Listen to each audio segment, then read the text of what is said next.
దాడులు, హత్యాకాండాలు జరుగుతూ ఉన్నాయి. మరి ఏదైతే తెలంగాణ ఉద్యమంలో కీలక పాత్ర వహించి ప్రత్యక్షంగా పరోక్షంగా ఆనాడు ఉన్న ఆంధ్ర పాలకులు జై తెలంగాణ అంటే జైల్లో పెట్టే పరిస్థితిలో ఉన్న ఉద్యమకారులకు వెన్నంటి ఉండి కొన్ని సందర్భాల్లో జైల్లోకి వెళ్ళిన ఉద్యమకారులకు న్యాయవాదులే కేసులు వాదించడమే కాకుండా న్యాయవాదులకు షూరిటీ కూడా ఇచ్చి జైలు నుండి బయటికి తీసుకురావడం జరిగింది. ఉద్యమకారులకు వెన్నంటి ఉండి ధైర్యం చెప్పి ఉద్యమంలో కీలక పాత్ర వహించి అదేవిధంగా పార్లమెంటు ముట్టడిలో కూడా ప్రత్యక్షంగా పాల్గొని సకల జనుల సమ్మెలో కూడా పెద్ద ఎత్తున భాగస్వాములైనటువంటి న్యాయవాదులు ప్రత్యేక రాష్ట్రం వస్తే వృత్తి స్వేచ్ఛగా జరుపుకుంటామనే సంకల్పంతో ఉండి గత 10 సంవత్సరాల నుంచి కూడా ఇంకా 10ల సంఖ్యలో న్యాయవాదులని అకారణంగా హత్య చేయడం, అప్పటి నుంచి కూడా అన్ని బార్ అసోసియేషన్లు తెలంగాణలో అదేవిధంగా ఫెడరేషన్ ఆఫ్ బార్ అసోసియేషన్ ఇదంతా కూడా రక్షణ చట్టం కావాలని డిమాండ్ చేస్తూ ఉన్నాం. ముఖ్యంగా ఏదైతే భారతదేశ దృష్టిని ఆకర్షించినటువంటి సంఘటన మంతని దగ్గర వామన్ రావు దంపతుల హత్య యావత్ దేశాన్ని న్యాయవాద లోకాన్ని కలిసివేసింది. నడి రోడ్డు మీద భార్యాభర్తలు ఇద్దరిని అందరు చూస్తుండగానే హత్య గావించడం జరిగింది. దానికి అప్పుడున్న ప్రభుత్వ పెద్దల సహకారంతో ఎవరైతే అసలు నిందితులని ఈ ఛార్జ్షీట్లో చేర్పించకపోవడం, తర్వాత కేసుని నీరుగార్చే విధంగా ప్రయత్నం చేయడం జరిగింది. అప్పటి నుంచి కూడా పోరాటం కొనసాగిస్తూనే ఉన్నాం. అయితే ఈ మధ్యలో అందరికీ తెలిసిన విషయమే, ఒక మహిళా న్యాయవాది చేవెళ్లలో దారుణ హత్యకు గురి కావడం, స్వప్న, తర్వాత ఇంకో హత్య హైదరాబాద్లో కావడం, విధంగా రోజు రోజుకి సంఘటనలు జరుగుతూ పోతూ ఉన్నాయి. ఏదో సంఘటన జరిగినప్పుడు యావత్ తెలంగాణ కోర్టులో ఒకరోజు బహిష్కరించి మళ్ళీ యథాతథంగా వీళ్ళకు హాజరు కావడము, మన డిమాండ్ నెరవేరకపోవడాన్ని గమనించి ఫెడరేషన్ ఆఫ్ బార్ అసోసియేషన్స్ పెద్ద ఎత్తున ఉద్యమ కార్యాచరణ చేపట్టింది. దీనికి గాను ఏదైతే మన ఉమ్మడి మహబూబ్ నగర్ జిల్లా అలంపూర్ బార్ అసోసియేషన్ చిన్న బార్ అసోసియేషన్ అయినా కూడా వాళ్ళు ఒక నిర్ణయం తీసుకున్నారు. ఏదైతే రక్షణ చట్టం కొరకు చలో హైదరాబాద్ పాదయాత్ర పెట్టాలని చెప్పి, అది నవంబర్ 9న ఆ జోగులాంబ సన్నిధి నుండి దాన్ని ఫెడరేషన్ ఆఫ్ బార్ అసోసియేషన్ వారికి మద్దతుగా నిలిచి పాదయాత్ర ప్రారంభించడం జరిగింది. ఈ పాదయాత్ర రోజు రోజుకు హైదరాబాదు దగ్గర పడుతున్న కొద్దికి ఉధృతం కావడం, అప్పుడున్న పరిస్థితిలో కొత్తకోట వరకు పాదయాత్ర వచ్చిన సందర్భంగా మా తోటి న్యాయవాది దేవరకద్ర శాసనసభ్యులు గౌరవనీయులు జి మధుసూదన్ రెడ్డి గారు కొత్తకోటలో మా సభలో వచ్చి మాట్లాడడం జరిగింది. ఏదైతే మీ రక్షణ చట్టం కొరకు పాదయాత్ర స్టార్ట్ చేసిండ్రో దాన్ని నేను ముఖ్యమంత్రి గారి దగ్గర మాట్లాడి సమస్య పరిష్కరిస్తామని చెప్పి ఆ రోజు ఒక మాట వేయడం జరిగింది. తర్వాత పాదయాత్ర మళ్ళీ కొత్తకోట నుంచి భూత్పూర్కు వచ్చిన 2 రోజుల తర్వాత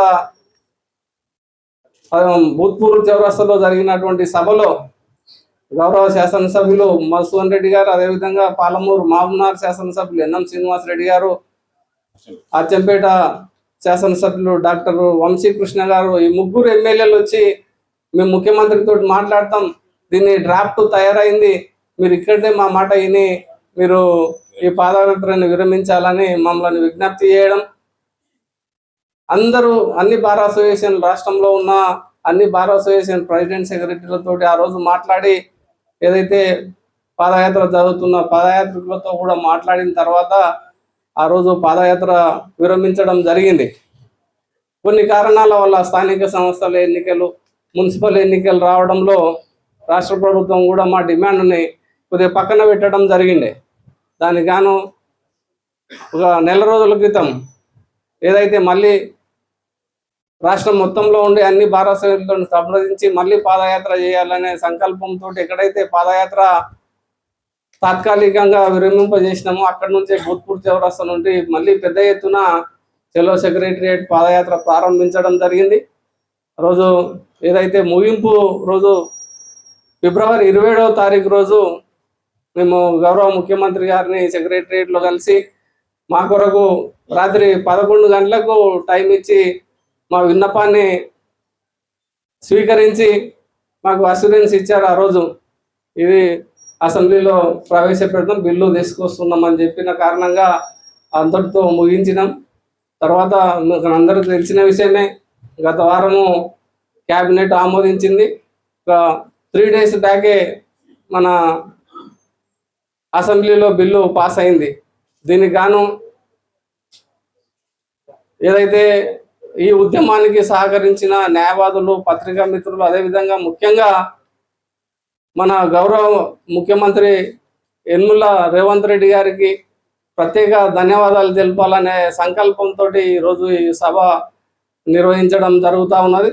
దీంట్లో ముఖ్యంగా పాత్ర వహించినటువంటి మన దేవరకద్ర శాసనసభ్యులు మధుసూదన్ రెడ్డి గారికి ప్రత్యేక ధన్యవాదాలు తెలియజేస్తున్నాం. అదేవిధంగా ఎన్ఎం శ్రీనివాస్ రెడ్డి గారికి, డాక్టర్ వంశీకృష్ణ గారికి, అదేవిధంగా వీళ్ళ శ్రీధర్రావు గారికి, ఏదైతే ఈ న్యాయవాద రక్షణ చట్టం కొరకు మాట్లాడినటువంటి, అసెంబ్లీలో మాట్లాడినటువంటి ప్రతి ఒక్క ఎమ్మెల్యేకు, మినిస్టర్లు అందరికీ కూడా మహబూబ్నగర్ బార్ అసోసియేషన్ తరఫున ధన్యవాదాలు తెలియజేసుకుంటా ఉన్నాం. ముఖ్యంగా రాబో రోజుల్లో గౌరవ ముఖ్యమంత్రి గారికి రాష్ట్ర స్థాయిలో ఒక భారీ అభినందన సభ పెట్టాలనే ఒక కార్యాచరణ కూడా ఆలోచనలో ఉంది. దీంట్లో భాగంగానే ఈరోజు మన మహబూబ్నగర్ బార్ అసోసియేషన్లో ఈ కార్యక్రమం నిర్వహించడం, భవిష్యత్తు కార్యాచరణకు ప్లాన్ చేసుకోవడం జరుగుతూ ఉన్నది. ఈ మాకు రక్షణ చట్టం తెచ్చినందుకు గౌరవ ముఖ్యమంత్రి గారికి మరీ ధన్యవాదాలు తెలియజేసుకుంటూ, ఈ సభకు విచ్చేసిన పత్రికా మిత్రులకు, అదేవిధంగా న్యాయవాదులకు, తోటి మిత్రులందరికీ కూడా ధన్యవాదాలు తెలియజేస్తా ఉన్నాం. ఎక్కడైతే దాడులు న్యాయవాదుల మీద కానీ, న్యాయవాద కుటుంబ సభ్యుల మీద కూడా దాడులు జరిగితే నాన్ బెయిలబుల్ అఫెన్స్ కింద కేసు బుక్ చేయాలని ఉంది.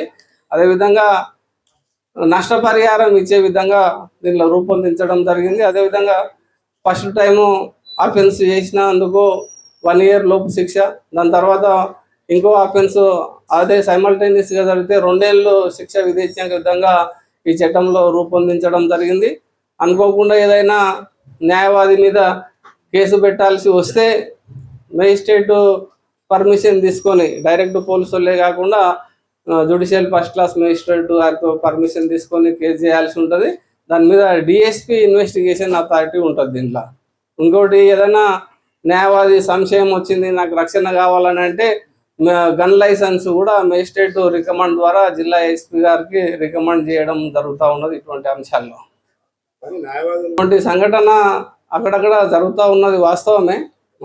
న్యాయవాదుల అంటే సంఘాల తరఫున మేము అందరికీ కూడా విజ్ఞప్తి చేస్తూ ఉన్నాం. కోర్టుకు ఎవరైతే కేసులో వచ్చే కక్షిదారులకే న్యాయం కొరకు పోరాడాలి. మనం ఫిజికల్గా పోయి ఏదో ఇక్కడ పంచాయతీ జరుగుతుంటే అక్కడ పోయి ఇన్వాల్వ్ కాకుండా ఉండాలని చెప్పి కూడా మేము federation of bar associations, Mahabubnagar bar association తరఫున కూడా యావత్ తెలంగాణలో ఉన్న న్యాయవాదులందరూ కూడా విజ్ఞప్తి చేస్తూ ఉన్నాం.